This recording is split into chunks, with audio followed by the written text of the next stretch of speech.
Hello, good morning সবাইকে। কেমন আছো তোমরা সবাই? আমি কিন্তু অতটাও ভালো নেই, কারণ শরীরটা খুবই খারাপ ছিল। সর্দি হয়েছে, জ্বরও হয়েছিল। তবুও দেখো পুজো দিচ্ছি। ওহো, তোমাদের তো বলাই হলো না যে আজকে আমি কি পুজো দিচ্ছি। আজকে তো মনসা পুজো ছিল। ভিডিওটা ছাড়তে একটু লেটই হয়ে গেল, তবুও কি, চলো আমরা দেখো মনসা পুজো করছি। আজকে তো প্রত্যেকটা বাড়িতেই আজকে দুধ তো কলা দেবেই। তো আমাদের এই যে দেখো বিন্যার ছোবা গাছ, সেই গাছটা এনে তারপরে কিন্তু আমরা দুধ কলা দিচ্ছি। এটা হচ্ছে আমাদের বাড়ির নিয়ম। অনেকের বাড়ি অনেক রকম নিয়ম হয়, কিন্তু আমাদের বাড়িতে এই নিয়ম। আর এই যে জবা ফুল তো লাগবেই, এই তো এখানে দিতে লাগবে। দেখো কত সুন্দর লাগছে না? আর এটা ছিল বিন্যার গাছ। তো আমি কিন্তু দেখো সকাল সকালে পুজো দিতে বসে পড়েছি, কারণ শরীরটা খুবই খারাপ ছিল।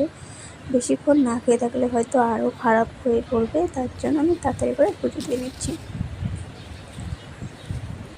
একবার ভেবেছিলাম যে পুজোটা দিব না, পরের বছর দেবো। কী আর করবো, অনেকদিন থেকে ভেবে রেখেছিলাম যে আজকের দিনে পুজোটা আমি দিব।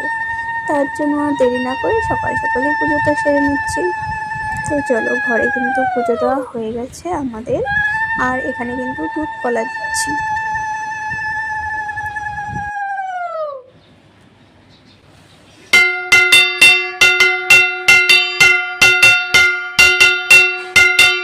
বলো।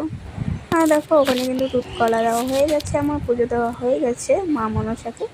এবার দিচ্ছি আমি এই তো আমার শিব ঠাকুরকে। তো এখানে কিন্তু শিব ঠাকুরটা দেখাই যাচ্ছে না, আমি ক্যামেরাটা এমন করে রেখেছি যে উঠেই নি শিব ঠাকুরটা। তো এদিকে কিন্তু আমি স্নান করে নিচ্ছি। আজকে একটু স্পেশাল করেই পুজোটা দিচ্ছি শিব ঠাকুরকেও। আজকে কিন্তু অনেক কিছু এনেছি। দেখো এখানে নীল ফুল ছিল, তারপরে তোতলা ফুলও ছিল, আর অনেক ফুলই ছিল। অনেক কিছু এনেছিলাম, আজকে স্পেশাল করেই পুজোটা হচ্ছে। যাই হোক, অন্য দিনের থেকে বেশি। তো রাতে কিন্তু আবার প্রতিমা দিয়েও পুজো হবে আমাদের বাড়িতে, মানে মনসা পুজো। প্রত্যেক বছরই কিন্তু হয় আমাদের বাড়িতে মনসা পুজো, আর প্রত্যেক বছরই হয়, কিন্তু এবছরটায় হচ্ছে। কিন্তু আমি উপোস থাকতে পারিনি, প্রত্যেক বছর আমি থাকি, ভোগ রান্না করি। কারণ ওই যে বললাম আমার শরীরটা খুবই খারাপ ছিল। প্রতিমাতে পুজো না দিয়েছি তাতে কি হয়েছে, এখানে একটু পুজো দিয়ে নিলাম, দুধ কলা দিয়েছি মা মনসাকে। তো এটাই মা ভক্তি।